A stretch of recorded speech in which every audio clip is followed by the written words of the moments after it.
What is going on, everybody? Welcome to the Fantasy Couch Podcast. We're here to talk NFL fantasy football. We got a lot to talk about, but now we have even more to talk about 10 minutes before we went live here on the Fantasy Couch Podcast channel. Huge blockbuster trade, Christian McCaffrey to the 49ers. Was telling everyone to add Dante Foreman. So I had to tweet that out. I was like, hey, if you didn't add Dante Foreman yet, do so. Chuba Hubbard is also a decent add in deeper formats. I just put Dante Foreman on the trade block in our Dynasty League, Sue Shane, where I am tanking. So Great hopefully move, somebody great picks him. pickup. Only Yeah. paid I paid $50 fab. What's that? That's nothing. It's nothing. I What saw this morning that pickup and I was thinking to myself, hey, that's a smart move. McCaffrey might get moved or McCaffrey's getting older. He might get hurt, something like that. Like, all right, smart move. Maybe someone will be desperate. And 6 or 7 hours later, here we are. Might be the move of the year, it looks like. That's unbelievable, Oh, that's how it honestly. was I added him a few hours ago in a couple other leagues as well. For Yeah, free. smart. That's the Wow. only one I Wow, paid wow, wow. FAB in. Yeah, these are the Yeah. type of moves. So, and this, I want to talk a lot about goals, and I hate when I sound all preachy and like I'm talking about like I'm being spiritual or anything. I'm actually just talking about getting a W. And so I want to make it more concrete. How do you get that W? What are specific strategies? And this is one of those things, right? A lot of people, a lot of society pressures, a lot of worrying about, oh, I'm going to look stupid in my league in front of my friends and family and coworkers and league mates. That sounds even dumber than actually looking stupid. You pick up guys that can help you win. Why would you want to pick up a guy who's going to give you 3.2 fantasy points? No, I'd rather have a guy chilling on my bench, stash there, that's going to get me 0 or 25. Do I look stupid? I mean, a lot of the times, more so last year than this year. This year, I'm looking pretty This smart, is good. Oh, yeah. looking Hmm. very smart this year. Last year, looking pretty silly a lot of times. It's okay. I look stupid sometimes. That's fine. This year, let me tell, probably one of the dumbest moves I did was like stashed Sky Moore. I mean, it didn't kill me. I stashed Sky Moore in a lot of my leagues. I mean, it didn't hurt. Like, what's the worst that's gonna happen? I'm a believer in him. More than likely, if he turns it on, it's gonna be next year, not gonna be this Yeah. year. So I've Hmm. dropped him in all my leagues now, in all my redraft leagues. Yeah, But good. what's And the that's the right harm? way to do it. Yeah. Yeah, you think you're gonna look stupid? People are like, they put that emoji in the league. Like, I don't care. I'm trying to make moves. So I pick up Dante Foreman. It's funny because I was able to get him in just about every league except the experts league, because those guys are just so on it Oh, when it comes to man. the little nuances and details. Like guys like Romeo Dubs and Isaiah Pacheco. No, you'll never get those guys, not even in Already July. taken. Yeah, I'm Wow. talking redraft What? That's because crazy. Wow. they're like the guys in Throne League and IG Experts Yeah, League. no, you're right. They're Yeah. nuts. Like Yeah. they post about Isaiah Pacheco and all these guys. George Pickens, like gets in June, he's Oh, gone. Like the hype is so real. Yeah. And so, you know, and they're often wrong, but they got Deontay Foreman. So I couldn't get Deontay Foreman in like 3 leagues, but I got him in a lot of leagues. And I'm not even saying he's gonna be good. It's just like for a guy you pick up free off the streets, like now he's got value. Like you might start him, you might trade him. Like it's a big win. We take these dubs. So here is the actual specific trade. I'm still digesting it now. We'll go over it right now. So Ian Rappaport says, here are the full terms. The 49ers get star running back, Christian McCaffrey. The Panthers amazing. get quite a haul. They get a second round pick, a third round pick, a fourth round pick, plus another fifth round pick in 2024. I left off the years, so not to, I don't like numbers confuse me when people throw out like a million numbers. So I think they're all 2023 picks, except for that last one's a 2024 pick. So again, it's Christian McCaffrey for a second, a third, a fourth, and a fifth. What are your thoughts on the value of this trade? I like this for both sides, and I can understand both sides' perspectives here, right? So let's go for the 49ers first. I mean, you're getting a star player and you're not giving up a first round draft choice. That's a pretty good deal, especially considering that you just used up the foreseeable first round choices to trade up for a quarterback. And again, Christian McCaffrey is a piece that now you can kind of build not only just for this year, but also for the immediate future with Lance as well. So I like this move on the 49ers front. Obviously, they are in a situation where this year they're 3-3 in a three-way tie for first place in the division, which means that hey, you have a good shot of making the playoffs. A lot of people in the media are saying or believe that this is a legitimate Super Bowl roster. Christian McCaffrey can take that Super Bowl team over the top potentially. They were oh so close a few years back when they played the Chiefs. Uh, might as well go for it again, take another stab at it and run it with McCaffrey. As far as the Carolina Panthers side goes, obviously they just fired their coach. They were rumored to trade McCaffrey as well as DJ Moore had some rumors too, or at least I think teams were interested and pursued or tried to pursue DJ Moore. We'll see what happens there. So obviously they are in a state where their team is rebuilding. They're looking ahead, and the best way to rebuild is to get those draft picks, right? Because that's how you kind of build up. They say in the NFL, you build your team through the draft, and then you kind of fill your needs out in free agency. So that's what they're looking to do, build their team through the draft. And when we talk about Christian McCaffrey, yes, he's a great player, obviously. He's probably going to be among the better, like if you were to tell me Christian McCaffrey at this age was in the draft next year, I mean, yeah, he'll be taken pretty high because he's just so dang good. But the reality is he is a running back and he is older, and you're not going to get a first round pick. It's a tough ask to get a first round pick for even a star running back. And the fact that you could still get a second, third, fourth, and a fifth, I mean, the second rounder could still be a very good talent. Most running backs nowadays are picked in the second round, so that could easily be a viable replacement. Maybe not the same type of guy as McCaffrey, because McCaffrey is just, an insane talent. But you could definitely get, that production replacement with one of those picks, second, third, fourth, one of those for a running back. And then with the other ones, you can kind of build up your team. So I kind of like it for the Panthers. I understand why they did it. It makes a lot of sense for both sides. That's my take. I think it's maybe slightly in favor of the Panthers if I'm looking at it, if I put this in a trade calculator. And then the Niners on top of the trade just slapped on, hey, we'll give you a fifth rounder, or we'll throw in a fourth just to get the deal done. Because CMC is probably in demand right now. I'm sure not just one guy called the Panthers. Yeah, for sure. I think it's in the double digits. They got I think the phone Bills calls. Was that a thing? I don't know. Well, it was rumored to be, but it's like a lot of teams, any team that's competing that could use a running back should be calling to inquire about this. And it was rumored also that the Panthers wanted 2 firsts for CMC, and they weren't going to get that. That's not. I mean, that's we're talking about Russell Wilson money.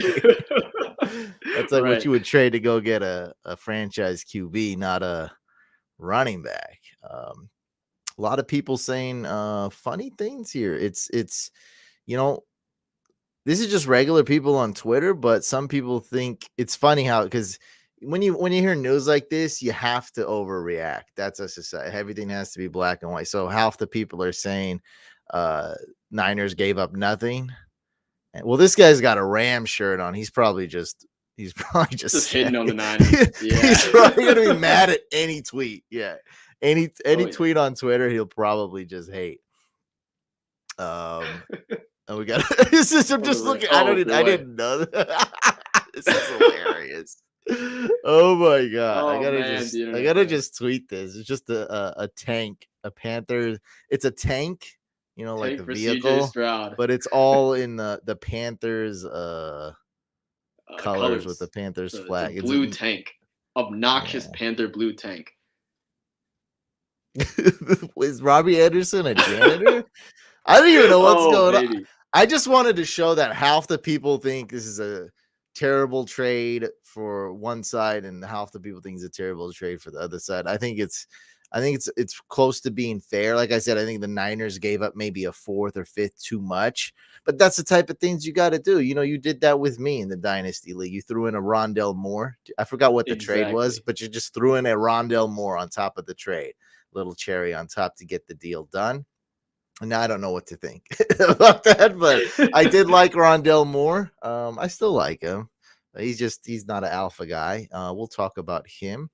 But yeah, guys, CMC to the Niners. Now, there's a lot of fantasy implications with this transaction. Yeah, the first thing I want to talk about is kind of a dynasty thing. Not really dynasty, but more so for dynasty, definitely fantasy football. When all the analytics people are talking about draft capital, right? Draft capital. And we see it get played here. So I think one thing we can learn from this, if we're looking at it from a fantasy perspective, especially dynasty, is if we do have that hot running back, what is that? What's that phrase? Fire in a bottle? What is it? Something in a bottle? Flat Lightning in lightning a in a bottle. bottle? Lightning in a bottle. Yep. Is that am I using this right? James Robinson, Elijah Mitchell for 4 months, for 2 months, they're lightning in a bottle, right? Yep, that's the Maybe correct we use. should Yeah, I get what you're maybe saying. once we start seeing sparks in that bottle, we send a trade. We send some trades out because of the draft capital. James Robinson Ooh, undrafted, Elijah Mitchell, was that a 6th round pick or fifth? correct. Sixth, Sixth. sixth. Mhm. I mean, we're talking about a 6th round pick and an undrafted running back. And these guys were elite running backs in fantasy for, Elijah Mitchell for 8 weeks, You nine could even weeks, add James Robinson for Antonio a Gibson. year. Antonio Gibson also you could add to the list. You know, Where was he same thing. drafted? Fourth He was round? drafted pretty late. I'm sure. I think round, not in the first 2 or 3 rounds. I don't think. I think it was like Okay. around 4 or 5 or My something. worry with him would be that he was more of a wide receiver. So he Okay, was this sure. guy who Fair can enough. Fair handle. enough. But I don't know his draft capital. Just, to be honest, I really don't remember. He's Yeah, we can find it right now. But okay, Washington yeah, I Commander. get what you're saying though. Topics With like this bore me. Washington. He was the Oh, so he third was a round, third early rounder. third. Okay. Yeah, yeah. So Okay, this never mind. definitely Right. not in not in Okay, no, this. never mind. But the Carry on. draft. But I mean, we're seeing a theme here, right? Draft capital. I mean, this guy just sucks, right? I mean, that's just kind of what's going on. Yeah. But you got high draft capital, and then the running back, a low draft capital. So a running back that doesn't get drafted in the first 3 rounds is performing well in fantasy. Maybe we sell high. We had a couple chances to sell high on James Robinson, and we had a couple chances to sell high on Elijah Mitchell. I was never fully on board the James Robinson hype train. So I guess I don't know, I missed out and I lucked out at the same time. I was unfortunately on board of the Elijah Mitchell hype train and never got off. And now I don't know where this train's headed, but it's starting to smell like manure. And I don't know. We're passing through a bunch of shady tunnels. There's no Wi-Fi on the train. I'll tell you that. It's not looking good. Yeah, it's tough because you know that with McCaffrey, they're not gonna relegate him to a two-down back. They're gonna have him on the field as many times as they can because he's far and away now the most talented back on a very good run scheme team. And yeah, that is tough for Elijah Mitchell. As far as dynasty though, I mean, you're right. I mean, it's tough because now we're thinking that because they gave up that type of capital to get McCaffrey, it's clearly not a 1 season rental type of thing. It's clearly going to be for whatever. I don't even know what McCaffrey's contract is right now. We could probably look that up, but it's definitely going to be for the duration of that. And Elijah Mitchell, I always preach that running backs in Dynasty have peak value when they are on their rookie contract. And right now, Elijah Mitchell is on his rookie contract, and he's no longer the guy for the 49ers. And that definitely tanks his value. Man, I don't know what to even trade. Like, yeah, I have Elijah Mitchell as well in a couple rosters, aside from the one we co-own together, Couch. And I am now thinking to myself, oh man, what do I do here? Do I He's ride this guy out or what do I even offer? I don't know. It's gonna Nobody be tough. wants him. He's a great handcuff now. Yeah, for sure. So He's a he's great just a handcuff. really good handcuff, and that's it. So Fishing says Aaron Jones was a 5th-round pick. Yeah, probably should have traded him too. Yeah. That would have been a great sell high as well. Like, Oh even though he's yeah. a good player, but like, I mean, if we sold him at peak value, that would have been good. Now you're forced to start Aaron Jones. That's not looking great. He's not doing that Not at well. all. As far as redraft goes, what are you doing with, I guess, the 49ers guys and the Panthers running backs now? Because Foreman becomes, is he Foreman's the becoming like a, RB1. right? Yeah, he's like the RB1, and then Chuba's the RB2. That team's gonna suck though. There's not gonna be a lot of touchdowns there. I mean, we're talking about a serious tank job here. This Yeah. isn't like ha ha tank. This is like Okay. serious tank. Who would Carolina you rather have? Panthers. I gotta tweet this tank out. All right, I Who tweeted out the tank.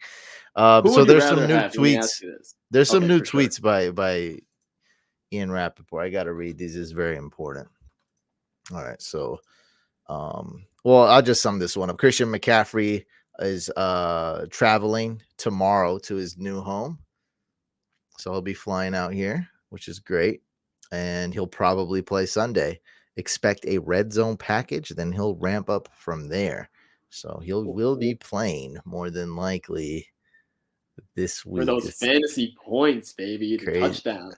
Okay. Now this game just got a lot more interesting. Even Jimmy G's stock went up because it's against the Chiefs, and Oh yeah. CMC is a great player. So here's this tweet was very important. So again, the Panthers got a 2nd, a 3rd, a 4th, and a 5th-round pick. The Panthers were after a 1st-round pick, but both teams in it at the end, that means the Rams and the Niners, Oh wow. didn't The little have one. division So bid war. it Oh came baby. the only team that's more desperate for a running back than the Niners, the Los Angeles Rams, ladies and gentlemen. I'm They stunned. neither team had one. They didn't have a 1st-round pick. What they got was essentially the equivalent, and that's what all those 4th round and 5th round, like, they just kept adding on to that to make it equivalent to a first. So Meanwhile, the that kind of makes 49ers sense received a why they game added changer. that extra fourth, like you were saying. They had to snipe the Rams. Makes sense. Ah, That's an that's probably what amazing it deal now. was. Yeah. Yeah, and I think it would have just totally guessing. I'm thinking it's a 2nd, a 3rd, and a 5th, and then they're like, all right, we'll throw in a 4th, like, and then the Rams are like, we'll throw in nothing because we have nothing. We don't have any more Exactly. picks. They traded We everything. traded them all for guys like Jalen Ramsey and Stafford. Like, we don't have anything. Sorry. Wow. Either They got way, Von Miller too, huh? I don't know what that yeah. trade was. They probably traded draft pick for him too. Yeah, definitely. Jeez. Hey, they won a Super Bowl, but they're done. It's gone. It's done. It's over. That Yeah, show they is went. over. The Niners are beginning. They are that dynasty team that really went all in, and now it's. I mean, I don't know what is that. What is that stage? You're a win now mode in dynasty, and you do it, and then what's next? Then you sell off the Depression, pieces. recession, like what is what is? It's one of those company sales where the company goes bankrupt, and then they sell all 40 of their Mac computers. Like you Yep, go that's the one. liquidation sale. Liquidation. There you go. 300 Liquidation Mac sale. computers. Yeah, I know a guy who he's like the #1 seller on eBay.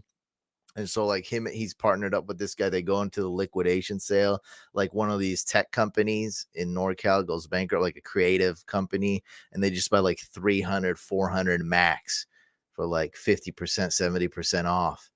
And they just sell them one by one and make a killing. So Wow. that's what it is essentially. Like you're like filing for bankruptcy, liquidation sale, and you starting over. Yeah, you gotta just start rebuilding, or you can try to desperately hold on. Like you're gonna have some guys who are good for the next season. You're gonna have some older guys, maybe try to get younger at some positions. But I mean, it also depends on how that win now roster is built. Because sometimes your quarterbacks are the problem. And if that's the issue, then it's really a problem. If your running backs are an issue, just try to get some rookie picks and maybe you can figure it out from there. But tight end receivers are an issue, then the rest of the team, it's going to be tough. It kind of goes from team to team, but Everyone's it's tough. asking the same question, what to do with Eli Mitchell. These questions are just, frankly, they annoy me, but they need to be answered. I understand. So you keep him. He sucks now. You hold because you have no choice, and that's it. I mean, what else? What do you want from me? Let me I mean, ask you this. I could tell you guys to trade him for Josh Allen, but that's a cruel joke. Like, what do you? There's nothing. There's nothing you can do. Nothing you can do about that. Yeah. You just hold him. Christian McCaffrey's injury prone, so maybe if he gets hurt, then Eli Mitchell will go off. I mean, it is what it is. Would you rather have Deontay Foreman or Elijah Mitchell for the rest of the season in a redraft league? That's pretty complicated. I mean, this is two pretty terrible players. I'd rather have Deontay Foreman because let's not also forget that Eli Mitchell is injury prone. I guess. I mean, we've hardly seen the man healthy. Like he's That's true. always Also, hurt. yeah, that's Yeah. fair. Wow. I mean, that's just depressing to hear, though. His value is just Does really this help plummeted. or hurt Debo? Um, so it's gonna hurt him a lot, but the Niners move the ball better. And Debo has been just as good as last year, if not better, in real life. His fantasy numbers have dipped down because the Niners offense is not always clicking, it's not always explosive, but now it will be. And that means more touchdowns. That means moving the ball well and efficiently. And I can't see Debo's numbers going down too much. So it might help him. And the only way it would help him though would be touchdowns. Other than that, opportunities go down a little bit. So maybe stays the same. But Yeah, this is I'm the kind of type leaning there of too. I'm trying to be conservative. This is the type of piece for the Niners that can it can all click together and the whole offense could be on fire. And when you have that, when it's flowing like that, everyone's scoring touchdowns, everyone's wide open. You can't guard everybody because now like the whole offense changes. Jimmy G looks good. He's got the ultimate. He's the CMC's the best check down player, and check down is not a derogatory term in this sense. He's the best check down player to throw the ball to. Um, I think Debo's gonna get better. That's just because everything's gonna click, everything's gonna look good. Kyle Shanahan arguably could be the best guy to use a guy like CMC. He's wanted that. He made Deontay Foreman look like an all-star, and CMC is basically like Deontay Foreman, but like 2.5 times better. Not Deontay Foreman, Devontae Freeman on Devontae the Freeman. Falcons. Yeah, Devontae Freeman, the Falcons, the 28-3 Super Bowl. CMC, same skill set as prime Devontae Freeman, but 2.5 times better. easily. Oh yeah. Yeah. But that guy was, I think, RB4 that year. That's how hot the Falcons were. Wow. That Super Bowl run. Yeah, Devontae Freeman was all-star, amazing, super elite running back in fantasy. I have no idea where Tevin Coleman finished that year, but he was He startable. was He was also like good. Yeah. he was like Mhm. a top 15, top 20 running back, maybe even better. Yeah, so Yeah, both of CMC's them better than both of those guys combined. Like that's for how sure. Yeah. good he is. Yeah, What my about thought Kittle's process value? was that yeah, that's a good question too. My thought process real quick was that I mean the 49ers already ran the ball a decent amount. Now they just have a better guy to do that. So the whole offense goes up and kind of what you were saying that means more points. So I think more touchdowns all around. I had the same question. I was going to ask you this. What about George Kittle, man? What about my guy? What about George? George Kittle's value he's gonna be better, but it's not how you think. It's not All good right. because he's not good in fantasy right now. And so what's gonna be good, Like I said, touchdowns and big plays. Those are more relevant. Those are gonna happen more. Now, why it's not that good is because Kittle's value is medium right now. It should actually be much lower. People still think Kittle has it. He doesn't. He's been terrible this year. And the only reason he's actually good or he has value is his name, and because all the other tight ends in fantasy suck. There's only like 4 tight ends that are good this year in fantasy. But more big plays and more touchdowns. And there's really like no way to argue against that because there's no big plays and no touchdowns. So it's like when you It make has the to be more. Yeah. offense better, those should go up. Like it's just, and we know that Kittle has a great speed and he could be a deep threat on occasional plays, and he's a great yak monster. He's really strong. He's just a super talent. We got the stats here. That's pretty cool. So that year, that famous Falcons run, Freeman was RB6 and Tevin Coleman was RB20. Now I could have sworn it was RB4. That's so long ago in full PPR. Maybe I'm wrong, but I mean somewhat close. So Coleman was a RB2 and Devontae Freeman was an absolute stud, RB6 that year in their primes. Yeah. Um Just worth mentioning. I don't think, and I'm sure you're going to agree with this too. I don't think that's going to be the case with Elijah Mitchell because McCaffrey, as you said, is so much better than Freeman and Coleman that he's just going to demand the lion's share of the carries. There's just not going to be enough for Elijah Mitchell to have to eat in fantasy football. So not going to have an RB20 type season, but McCaffrey is still going to be great. That's good. Yeah, Let's check out his McCaffrey was contract. doing very good. Oh no, we don't want to see this contract. Drew just put it here. I don't want to look at this. Oh no. All right, Yeah, for but he's sure. got 2.5. I think Toe said he's got 2 year after this year. He's got 2 years left on his contract, which is fine. So Yeah, so Elijah Mitchell in Dynasty is yikes. No good. That's for sure. Because by the time McCaffrey's out of that contract, Elijah Mitchell is off his rookie deal, and that's no bueno.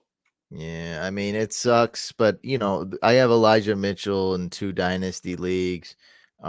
Tanking kind of in those, so and I got him for free. It is what it is. I think I learned the lesson, like we talked about in the beginning of the podcast. Low draft capital. If that RB is good, lightning in a bottle, sell it, trade it away, send some trade offers, ship that bottle away, ship the lightning, ship the bottle, and ship those low draft capital RBs.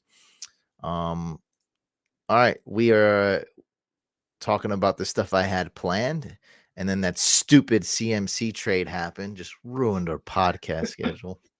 I'm just kidding, of All course. good. Yeah, it doesn't matter. That's a great trade.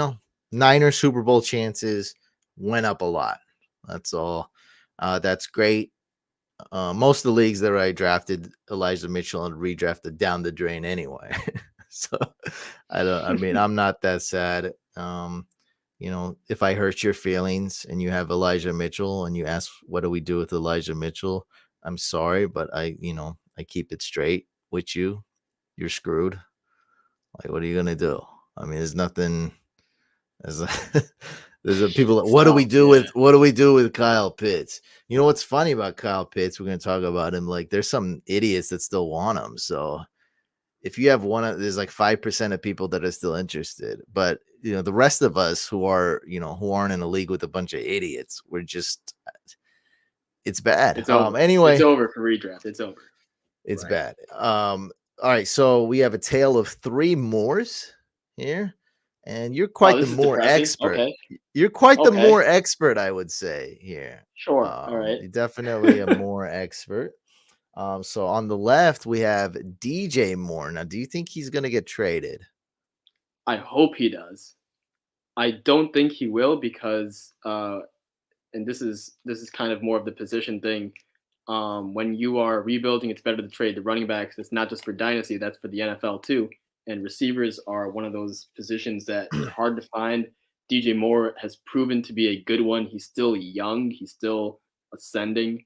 Um, if I were to bet on if he's going to get traded, I would say no, but I don't feel confident. I think he definitely could be. and I hope he would get traded because that would be great for his fantasy value. He's talented.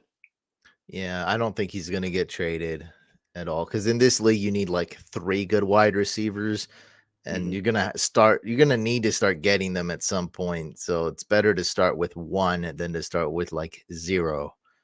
They're gonna Yeah. start needing wide I receivers. mean, look at Seattle and DK Metcalf. They haven't gone off of him, even though he would probably net a first rounder easily. And obviously, after moving Russell Wilson, they appeared to be in rebuild at least, but they still held on to him because you need receivers in this league. So It's hard to find them. yeah, It's hard to find, and you need multiple receivers. Terrace Marshall stock going up. I hope uh, so, man. it I need that is, one for my but resume. I I need that one for mean, my resume. I'll just leave it there. It's going up. I'm not, I don't think it. I don't know if it's going to be a viable stock. I don't know how much it's going to go up, but it has gone up. No Man, CMC and no Robbie CJ Anderson. Stroud. He feel CJ he. Stroud to the Panthers, baby. That'd be nice. Now we're talking. Terrace Marshall, That's what's DJ going to Moore. happen. That's a hopeful Okay. thing. We'll And see. now Thursday night football game played. Quick notes on the game. Hopkins is back. He hasn't lost a step. I mean, he looks just like he was playing yesterday with the Cardinals. Also looks slightly rejuvenated. Maybe took a little bit of a beating last year, but looks fresh, looks rejuvenated. Probably get a little bit better as the season goes along, as long as he stays healthy. Rondell Moore, what are your thoughts on him? As far as Hollywood Brown is injured. He's going to be out 4 to 6 weeks roughly. Robbie Anderson is there. Zach Ertz is there. And of course, Hopkins is back. My issue with Rondale Moore is that if he's on your team, I don't think you can drop him at this point because the opportunity is there to make something happen. But I don't know when you are going to know when to start him. That's my issue. I think he's going to be pretty inconsistent as a receiver. Um, now that Hopkins is back, I mean, let's not sugarcoat this. Like, there's a difference between Marquise Brown and DeAndre Hopkins. All right, even though DeAndre Hopkins is a little older now, but he's still like you said, he looks like he hasn't lost a step. Looks like prime Nuke Hopkins that we've uh, grown to know and love for all these years. So he's going to demand a lot of targets there. Like you said, Ertz is there. Benjamin looked pretty okay. They're going to get James Conner back soon anyway. There's a lot of mouths to feed. They just got Robbie Anderson as well. And I just don't know when you're going to know when to start him. If you're in a best ball, I'm into it. Best ball is a format where you don't have to set your lineups, use draft players, trade, add, drop, etc. And then whatever your best possible lineup is, it automatically gets set that way. So in those types of formats, when you don't have to insert Rondale in your lineup and he gets automatically in there, yeah, I'm into that maybe. But a regular, typical redraft league, I don't think he's too small of a receiver. So I'm not going to fade from that take.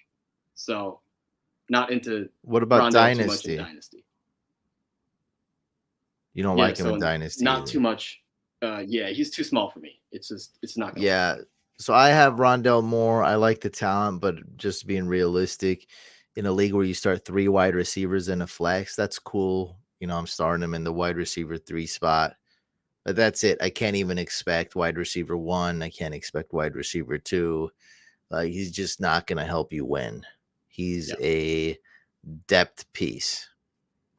I still think he's going to be involved in this offense, and a lot could change.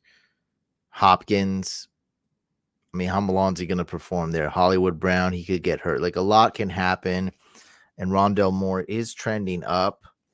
He only had 1 good game last year, so I don't think he's a nobody. I just don't think he offers that upside, and like you said, probably won't offer that consistency, being the 3rd option on that offense at best.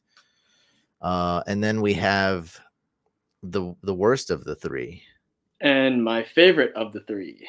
Elijah Moore, who today said that he is pouting. He's throwing a hissy fit.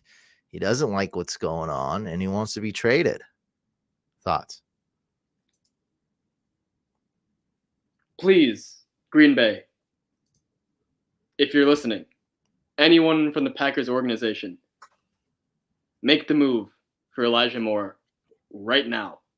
I have him in a lot of fantasy leagues, dynasty leagues. I need this transaction to happen.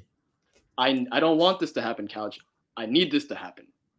I need Elijah Moore to get traded so he can become himself again, because I read this stat today that as far as per routes run, he's among the least targeted receivers in the league. And the Jets' formula right now of run the ball with Breece Hall and Michael Carter and play defense is Breece winning Hall, games. baby. It's winning Let's games. go. So they're not going to change that, which means Elijah Moore, I need him to get traded, man. The Packers need a receiver. Go get Elijah Moore. Come on, man. You know you want to do it. He's so good. He's so good. Zero targets this last week. But Elijah Moore, dude, if that happens, Romeo Doubs is dead. What am I Who gonna cares? It's Elijah Moore. Well, I have Romeo Doubs in more leagues than Elijah Moore. So just being selfishly, I don't know if I want that to happen. That's fair. Yeah, I don't know. I do think in general, though, maybe not to the Packers, but Elijah Moore getting traded, I think would be beneficial. I also was talking to Sully. He's one of the couch captains here. He's a big Jets fan, and he's done with him. He says, look, Elijah Moore, diva receiver, get him out of here. If he wants out, all good. I don't want him in New York. Why would okay, we can look at it from several perspectives. Like we can look at it from your dynasty team, from my dynasty team, from the the Packers, that seems obvious. They need a receiver. Maybe don't get too picky, get a good receiver. Like we're talking about Claypool too on the podcast. He's rumored to go there. But the Jets, the only reason they would get rid of him is because he pouted today. Like I don't know why the Jets would get rid of him. Unless you think Braxton Berrios is, I don't know. I just don't see the Jets getting rid of him. Financially, there's no reason to do that because you have control of him for, I think, 2 more years, and you spent a decent draft This capital. is his second year. He was a rookie last year. You got him for 2 years at least. Yeah, 2 years then. Oh, no fifth year option, huh? Yeah, no fifth year. Correct. Because he wasn't a first round pick. Okay. Mm-hmm. Either way, though, you spent a decent draft pick to get him. You have his control on a good contract, a cheap contract for the next couple of years, and he's a talented guy. So from that perspective, there's no reason for me to need to trade him if I'm the Jets management. At the same time, look, you have a good thing going. The locker room and the culture and all those other things kind of matter. It's New York, you know what I mean? Like, there's things that can go wrong in New York, you know what I mean? It always goes wrong. It can unravel quickly, and these are the types of things that I'm not saying it will, but it could lead to that, kink in the armor and some internal stuff going on, and the Jets be the Jets type of stuff, right? So if management feels that it's that type of issue, maybe you do want to trade him. Trade deadline is November 1st. That's in a couple weeks. So we'll know the answer soon, at least. That would help my Braxton Berrios best ball stock go up. A little bit. Well, I forgot they don't throw. I forgot. Yeah, now it'll be Berrios with 0 targets instead. Yeah, it'll be Berrios. Yeah, doing the same thing Elijah Moore's been doing. But I think Berrios is probably better than Elijah Moore. So Elijah Moore right now is wide receiver 75. You can pretty much drop him. The only reason you're keeping him in redraft is hopes he gets traded. Let's look at Berrios. He's kind of a couch star. Wide receiver 77 in PPR. I think Berrios is ahead of Elijah Moore in standard leagues. So that's embarrassing. That's embarrassing, Elijah Moore. What are you doing? It's not his fault. God. They don't throw the ball. It's like I said, this year's been working out for me. Breece Hall, baby. I have him in like half my leagues. He's working out. And I got TikTok's one of the places I got roasted a lot for my For Brees Hall? rankings. Oh boy. No, my rankings, and what I said came true. And so people go like, "Listen, you clown dummy, you big dum dum. Why do you have guys like ETN and Brees Hall ahead of Zeke and Connor?" And Zeke's the obvious one, right? With the, with trending down and the carries. And I'm like, because of age, because of durability. I'm like, don't just forget that James Conner is not injury prone. Like, you can't just say he's not injury prone just because he almost survived last year. I mean, the guy's been hurt like this whole career. He's super, and now he's hurt again. And so that's why we like the younger players. They're just naturally more durable, less tread on the tire. And even though ETN didn't quite pan out, one of them is 100% healthy while the other's not. And it's like, yeah, man. Uh, I'm just glad Brees Hall is working out. Like, that's his. It's a pleasant surprise. The Jets are a good team all of a sudden, or a Yeah. decent Mhm. team. It's crazy. I see the Jets Okay. defense getting picked up in dynasties that have defense, and I like that move a lot. Sharp. Yeah, I'm starting them in at least one league. Jets Nice. D. Okay. Yeah, Okay. They've been let's on go. fire too, actually, in terms of fantasy points this year as well. The There's a Sauce couple for that. Gardner. I mean, they're Oh yeah. coming. They're starting to gel. They're starting to Yeah, they're gel. gelling quick, and it's looking real nasty out there in New York for sure. They got. I like the coach. Let's say coach check. O line starting to get the check. Defense and or at least the corners. Defense is coming together. Check. Sauce Gardner's on fire. Oh yeah. Defensive rookie of the year candidate. Um, just everything's just, and then of course the running backs check. Brees Hall's just, the dude's on fire, bro. Like, And he's summer months killing are it. over, Couch, which means it's gonna get colder from here. Run game and defense carries in December and January, man. So here we Yeah. go. Here we go. Big rumor, Chase Claypool's going to the Packers. Now, I just want to warn everyone to chill out because I'm just tired whenever we hear a rumor, people just make it like official, like it's already been done.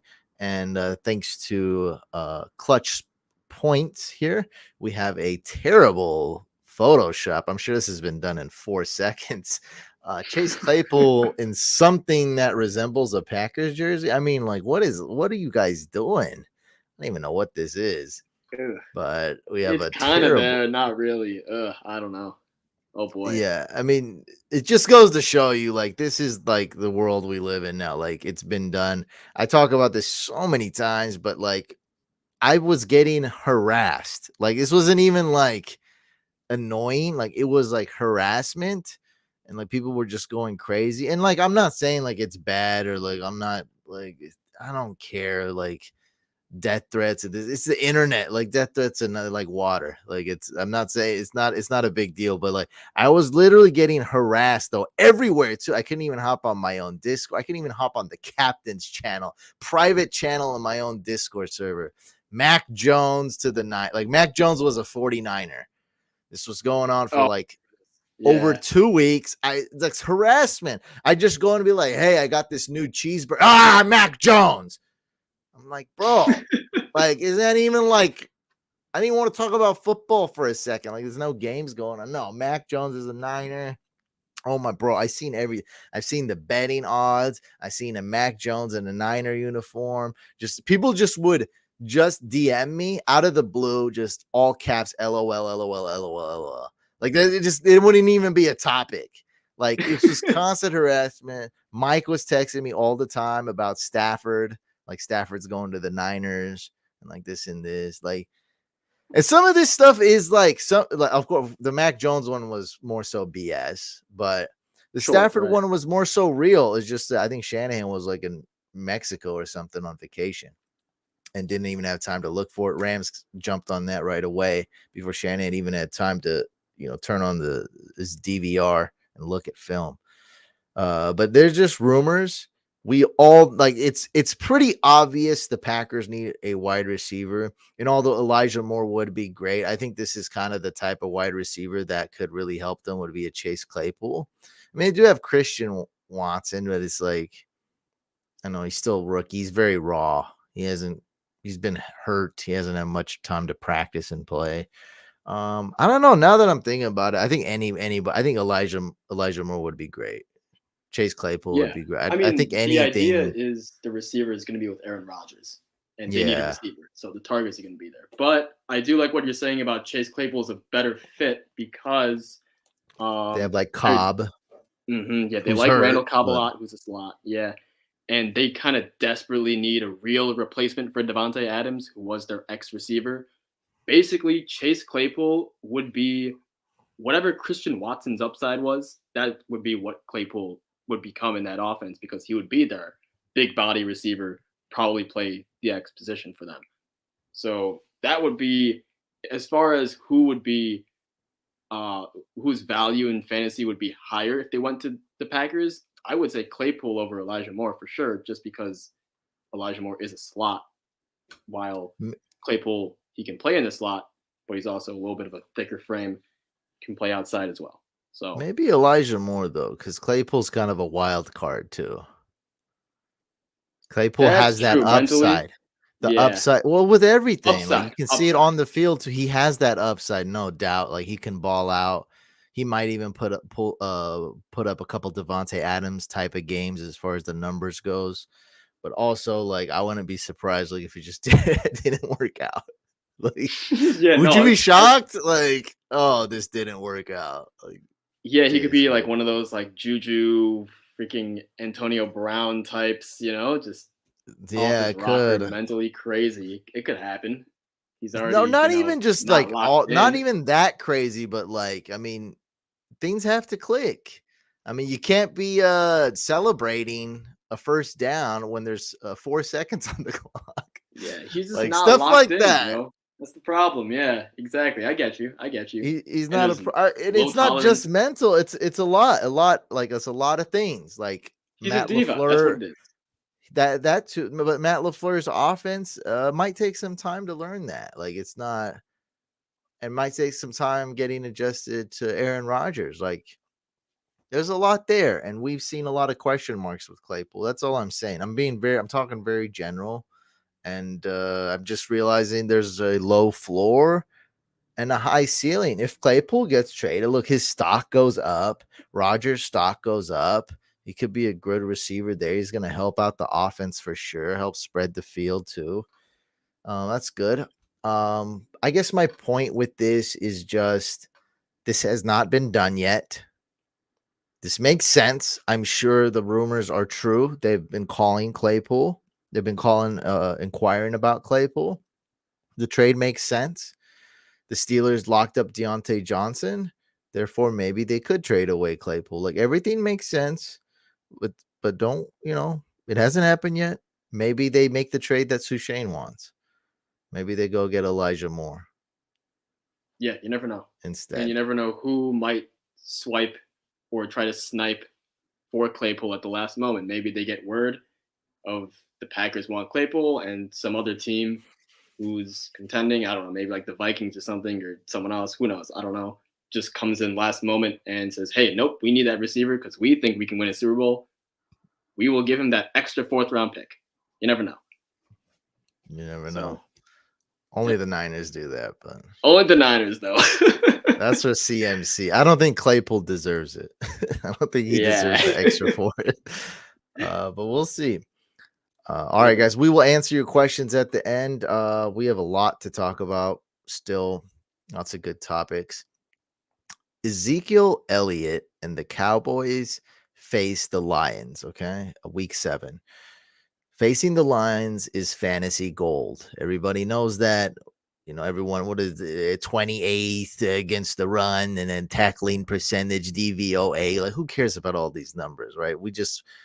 I keep it stupid simple for you guys, all right? Lions games, team score a lot of points against the Lions. Great matchup for Zeke. He's the red zone guy. He's the goal line guy. Lions not good against RBs.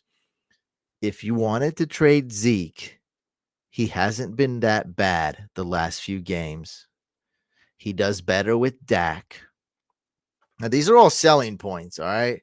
Now, you want to give your potential trade partner these selling points without being too pushy. Try to work it naturally into the conversation. Don't like send them a screenshot of your bullet points you wrote up beforehand. Start off a conversation, make it naturally shift to Zeke and give him these selling points. You want to trade him after this game. He's actually a good start. I'm actually telling people to start Zeke this week against the Lions. You can do that. I also came up with a very corny, very silly team name idea. So if you have Zeke and Kyle Pitts on your team, you can name your team Ezekiel Smelly Pitts, like smelly armpits, if you want.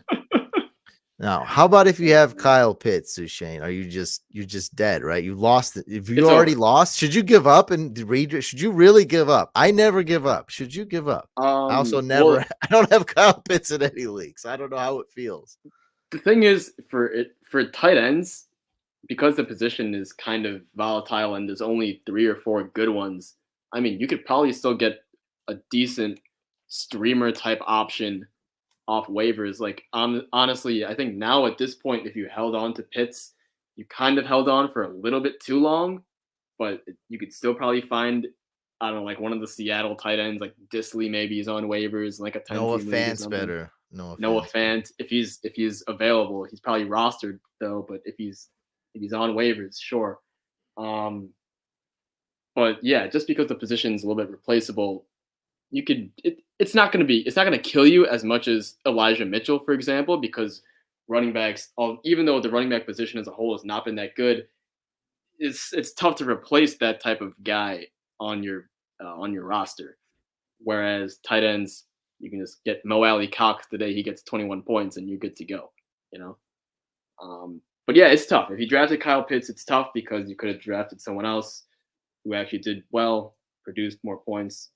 So it's not looking good, at least. So what do you do with those? You just hold them.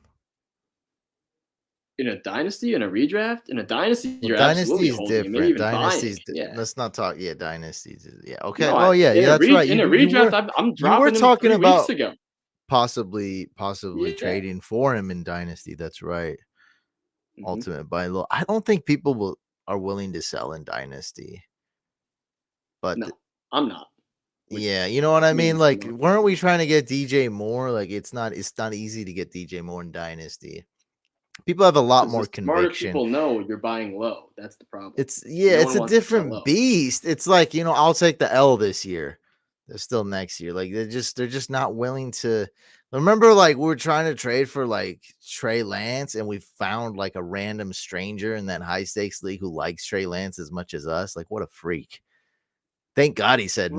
Bro, we offered him. Oh my god, the offers we sent him look Don't so tell. It's bad. Now a year embarrassing. later, we're not. It's Yeah, we're not gonna say it. We're embarrassing. not gonna Don't say it. tell. It's yeah. I don't remember to be honest, but I know we have Jalen Hurts and we're thinking about giving him Jalen Hurts.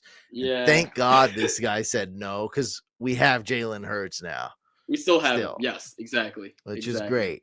And this, I bet you that guy still wants to hold on to Trey Lance. I bet you, like, that's just how dynasty is. Like, people have convictions and they don't give up after 6 months. They don't give up after 2 months on a player, typically, right? Unless they come to you. Like, I'm generalizing it, but I'm saying compared to redraft, where you could just be like 1 week, be like, meh, and then 1 week be like, go the other way and make a trade. Dynasty, some people willing to hold on to a player for 2 years. Like it's different. Um, for those that do have Kyle Pitts in redraft, my condolences. I don't know what else to say. You should have It's dropped bad. him weeks ago because that's what most people did, or not most people. That's what some people did, and now they had the opportunity to get those tight ends. Like example, I dropped Pitts and I added Taysom Hill. Great, I'm fine now. I'm not Wow, I can't perfect. believe you dropped Kyle Pitts Yeah, in dude. In redraft. redraft, you have No, to, he man. does suck. I mean, I've You looked have at the to. stat. He gets no targets and no snaps. It's That's the that bad. end. He's getting 50 to 60% of the snap count, and he's getting like, what is he getting? 4 targets max. It's At pretty. I best, mean, four it's to five just at best. No sometimes QB. 3. Cordero's gone. Even Drake London is struggling to get a consistent amount of targets. Like Yeah, it's Mariota all doesn't no throw a good. lot of yards. Yeah, it's not. It's all bad. Yeah. You need yards. Kyle Pitts needs yards, and that's why he was so good Or first year. touchdowns, and he's not getting either. Well, If you're not gonna get yards, touch. you gotta I get the mean, let's touchdowns. let's not Well, yeah, let's not go back to, let's go reopen back and old wounds. let's be I got you. back in reality here. Kyle Pitts getting touchdowns. Come on, like we all know that's not gonna That's happen. not I a mean, thing. Right. yeah. I mean, Uh, one career touchdown, right? he's basically just Julio Jones, but tight end. Okay. But he's only Gotcha. got one touchdown, right? His whole 1 career. touchdown in, well, I think 2 now, right? Because he had one last week, Oh, he did right? score. It He saved doubled his his stat there line. you He go. did Yeah. score. Now he's got 2, okay. One Trending up. touchdown a year. That's all he gets. That's all we deserve. If you roster 1 Kyle year, so Pitts, that's you it. We only already get saw one. it, huh? So he reached his quota. He's just gonna chill, pina colada on the beach from now on. Like there's no need to keep playing. Find your beach. So look, this is not going to happen in a lot of leagues, but I do get Kyle Pitts. This guy DM me on Instagram today. He was going to trade Ken Walker for Kyle Pitts, and a lot of people like me for this. I don't hold back on D. Like this isn't like I'm not putting on a persona. Not like this is just how I talk, and this is how I talk on DMs when no one's looking. I reached through the phone and I slapped him like really hard because he has a lot of depth at RB and he wanted to take a shot at a tight end. And I was like, don't do this, dog. Like, I'm not going to let you do this. Like, you're not trading an RB1, which is what Ken Walker is, for Kyle Pitts. I was like, are you nuts? I was like, if this was the other way around, I'd be like, oh, bro, like this is going to get vetoed. Like you're killing it with this trade. I don't want to say the R word. I don't want to get demonetized, but it's trade robbery. Yes, It's trade worse. robbery. The Trade other robbery for word sure. that's way worse than robbery, like way worse. That's what this is. You're killing it with this trade. I'm like, oh, you traded Kyle Pitts, a tight end that Sushane dropped for Taysom Hill for Ken Walker, bro. Ken Walker is gonna be like RB11 the rest of the year. Like he's an RB1. Like could be a lot better than RB11. Like he's anywhere like top 10, top 7, top 15 RB. That's what he is. He's legit. You can't just trade that for Kyle Pitts. But if there are dummies out there who have a lot of wide receivers, a lot of running backs, and you could get anything for him, trade him. It's going to be about 5% of people out there. Amon-Ra St. Brown, aka the Sun God. I want to talk about him really quick. If you want to buy him, get him, buy low on him, do it now. I recommend you do so. Get him, get him, get him, but it has to be today. It has to be Friday. It has to be Saturday. Get it in before he plays against the Cowboys. If he has a good game against the Cowboys, it's over. You're not going to get him at this price.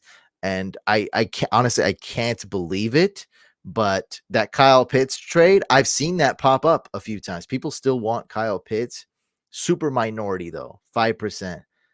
Over 30% of people are willing to sell you Amon-Ra for a significant discount. This actually exists.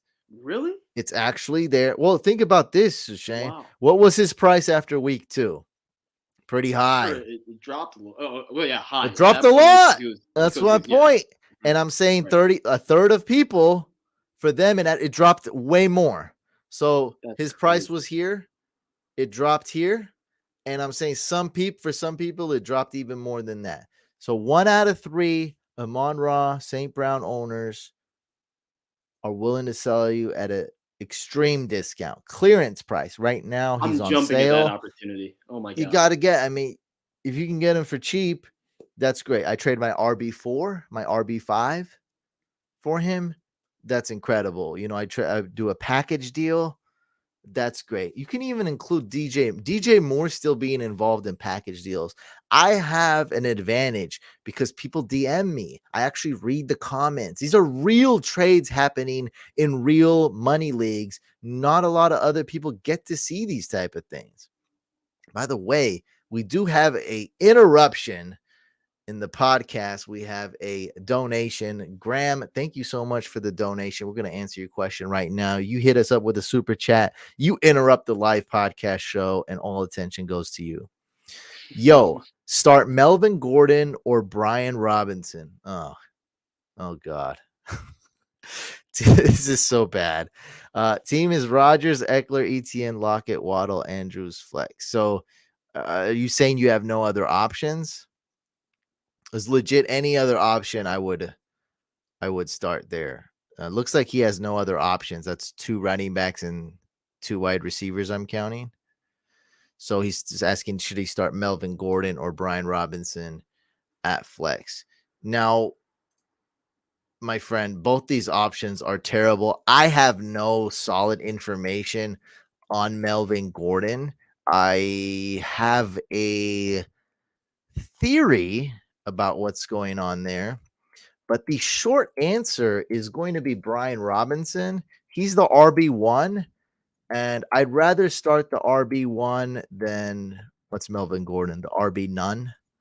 I mean, it's like The I RB none. Oh I boy. don't know what's going on. Now, I am an NFL meme connoisseur, as a lot of people know, and Melvin Gordon clown. Why is this trend? What's trending So here? I I I don't wa- know. I All I I know is was in the searching for game. Melvin Gordon, and the first suggestion was Melvin Gordon clown. All right, nothing came up, so I don't know what that is. Yeah, I know in Now, the most recent game he was. I don't know if he was like doghouse, but I don't even know what happened there. He just didn't get run. There was no injury. I think the coach talked to him about it, Nathaniel Hackett. But here come the memes. Let's see what Melvin so Gordon no, brings no, to the I'm not trying table. to be funny. The memes led me to the truth. And by truth, I mean the wild conspiracy that I think is true. So, the memes started coming, and I made, during this period, I made fun of Melvin Gordon, also made fun of myself because people were like, let's like, oh, you're recommending Mike Boone, who, by the way, was a good spot start last week for us in the duos league. So, Yes, he was. I like being Good for right, you. especially if I'm right only one week, the very next week, that means I'm right, by the way. That means I look good. And I'll always take looking. I like looking good. It's better than looking bad. People are making fun of me like Latavius Murray is going to take his job. Well, he was a healthy scratch because he couldn't play like the next day. He just got on that team. I think it was a Thursday night game. So people Already are like, hurt. Latavius is going to take Mike Boone's job. I was like, joke's on you. He took Melvin Gordon's job. He didn't take necessarily There take you Mike go. Boone's job. But yeah, Oof. so it's this picture. It's not even really a meme, but it was this tweet. This tweet. It was this tweet. I guess Okay. shout out to Tommy Strawn, whatever. Russ saw this meme and got Melvin Gordon up out of the Broncos starting lineup. Oh, baby. And it's Oh like, and my so this is god. you guys, a lot of people have seen this picture, some people haven't.